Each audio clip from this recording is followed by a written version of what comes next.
It's spicy, it's rich, it's a labour of love, and I'm not talking about peanut allergy guy, it's beef rendang, a beloved Indonesian dish. Watch on to see my tips on how to make an authentic version.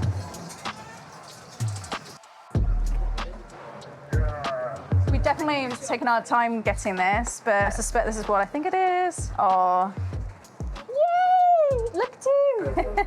Huge thank you to you guys for subscribing and sticking with us through this channel. We're really dedicated to keep on this content and going on this journey with you and us. So thank you guys. Now let's get the gold one. Today we're going to be making beef rendang, a lovely Indonesian dish, but hugely popular in Singapore and Malaysia. We're not allowed to serve it at Maymay, but my team are dying to try my version, so let's crack on. Now, pay attention. This part, a lot of people skip. You've got your desiccated coconut, and we're going to toast it, and then we're going to make a paste out of it. You're toasting coconut, keep it moving. See it's starting to toast. You can do this in the oven at a low temperature, maybe like 160 degrees centigrade for 5-10 minutes. Keep it turn it halfway. See that color? All right, it's starting to get too hot.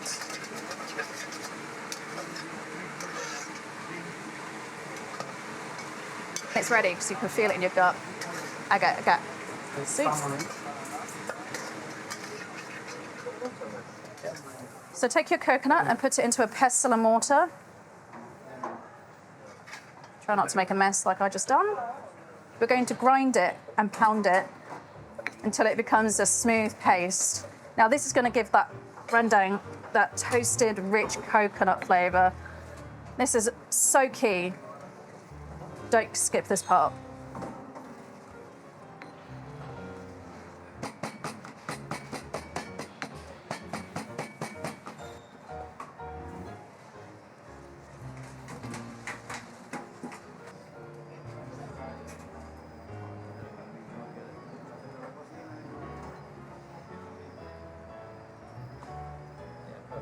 See how the oils, once you've given it a good old pounding, you'll see the oils start to come out, and that's the paste that we're looking for.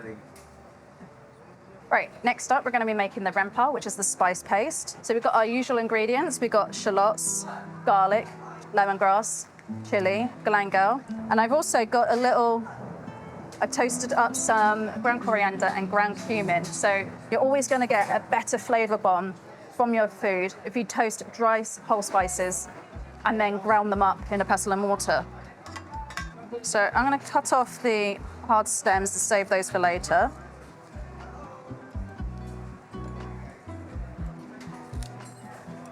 Get rid of those hard bits. And then I'm going to slice this on an angle. Make sure you use the nice sharp knife to do this. Makes your job a lot easier. I'm just going to cut off these hard, tough roots.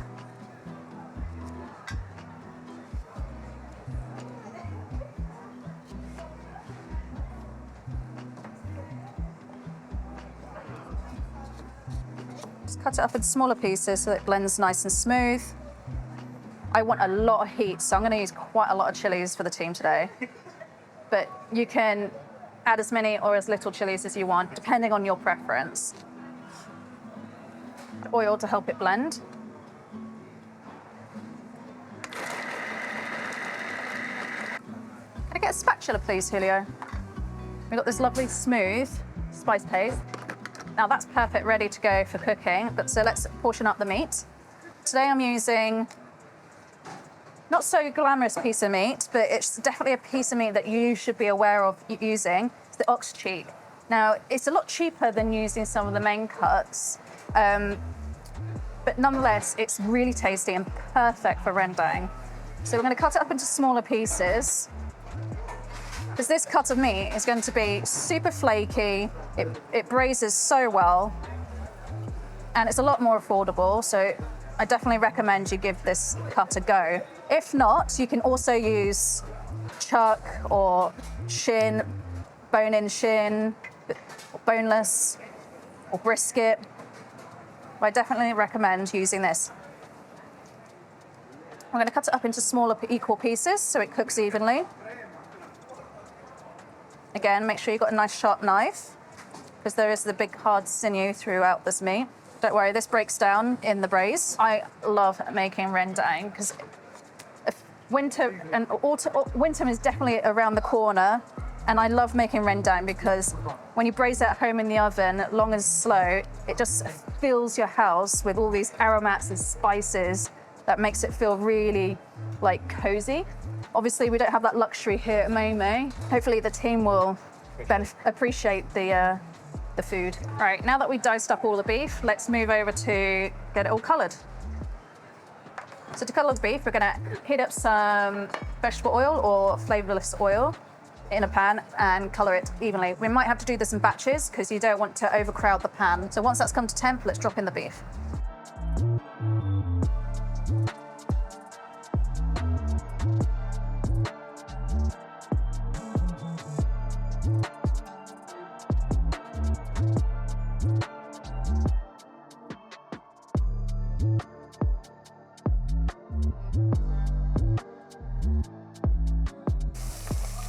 All right, see here? You see what I've done there? See all this lovely brown colouring on the beef? That's exactly what you're looking for. That is going to lock in the flavour for your rendang. And I'm doing this in batches, otherwise what will happen is it will just stew first before it gets any nice even colour on that meat. Let's go in the next batch.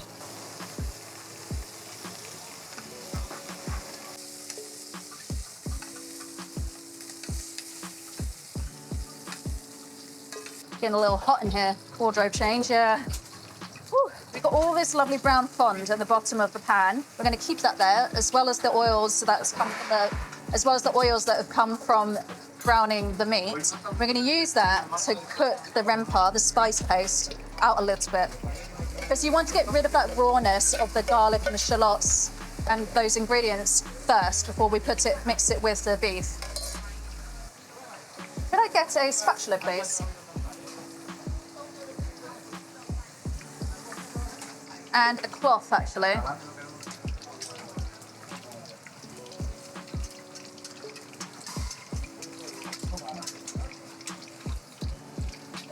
That'll do.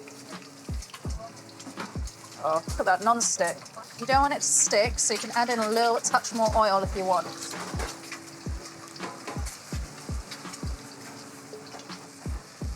Okay. I've cooked that out for at least 5 minutes now. Take away some of that rawness from it. Just turn that down, right down. Right, the beef's gonna go in now.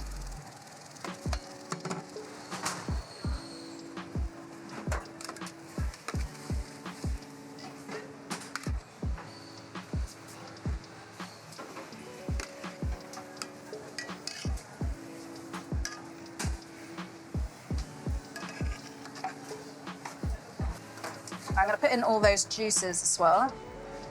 Meat juice. And we're going to coat each layer. We're going to coat, it's really hot. We're going to coat each piece with that rempa.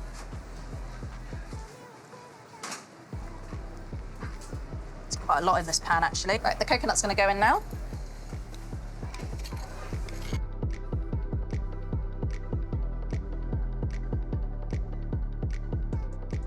Spices are going to go in. Now for the aromats. We've got some Mercrute lime leaf, also known as kaffir lime leaf. I'm going to chiffonade it, but you can also put it in whole. So I just removed the hard stem in the middle.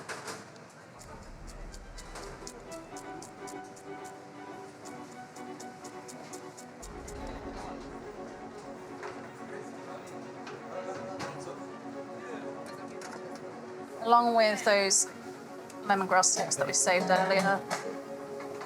Now it's the seasoning going in, the tasty seasoning, MSG. There's nothing wrong with using this.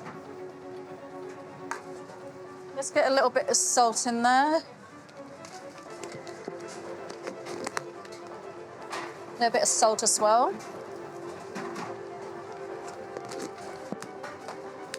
And then fill it with coconut milk. Ready?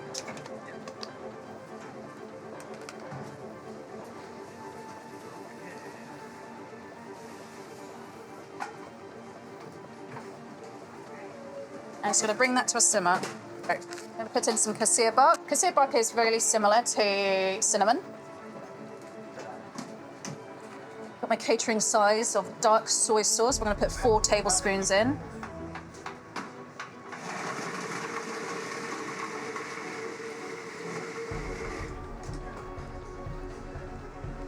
Fresh. Good luck. It's okay.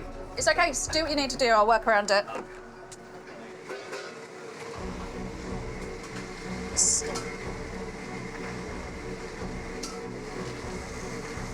Look at these colours. If this looks anything other than ugly delicious to you, then you fucked up. Oh my God. Now this is exactly what I'm looking for. It's been simmering for about 20 minutes now, so we're going to pop a tight lid on it. If you don't have a tight lid, put at least a cartouche and a foil tightly over the top. So the beef is in the oven at 150 degrees centigrade. It's going to be in there for about 5 hours, so it's a really long, slow braise. It's always best to get this on as early as you can, so you're not waiting around all day for it, or all evening for it. So we're going to check back about 2.5 hours in, give it a good stir. Now, if you're using a tin foil lid, make sure you put that back on nice and tight, and then finish it for another 2.5 hours. I'm really sorry about the noise today. The kitchen's in full flow, starting to get into the lunch service. So yeah, I better start cleaning up my section and crack on with some prep. So let's check back in a bit.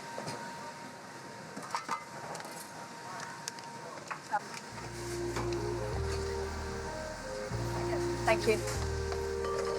This has been in the oven for about an hour. Sorry, Tom. Backs. Ooh.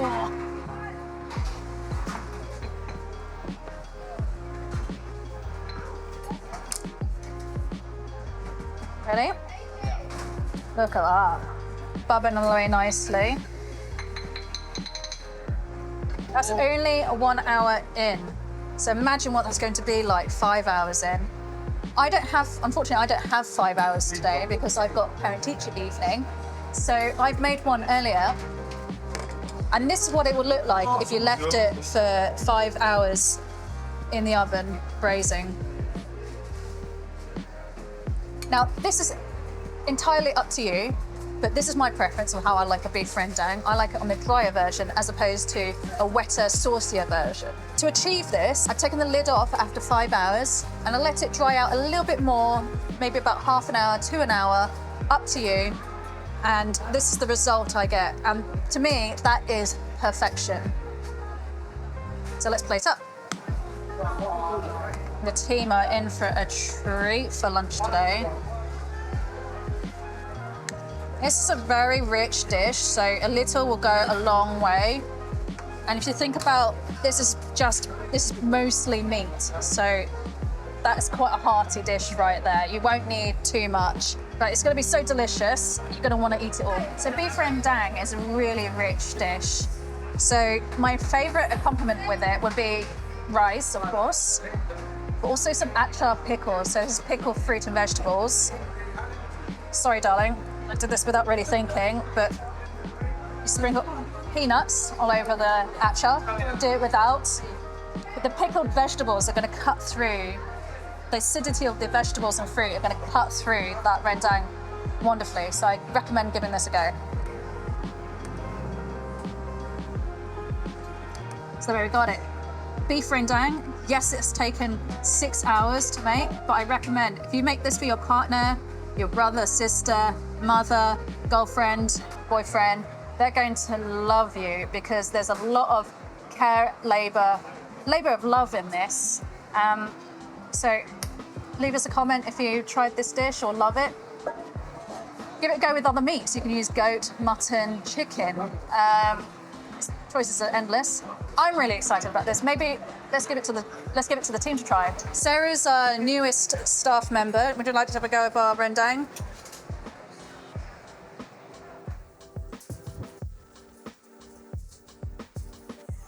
Wow. Good? Wow. There we go. It's amazing. Would anyone else like to have a try? Oh, go on, Thomas. That's what I've heard. I better go feed everyone, so I'll see you again next week. Wow, good. Happy chefs. You want to try, chef?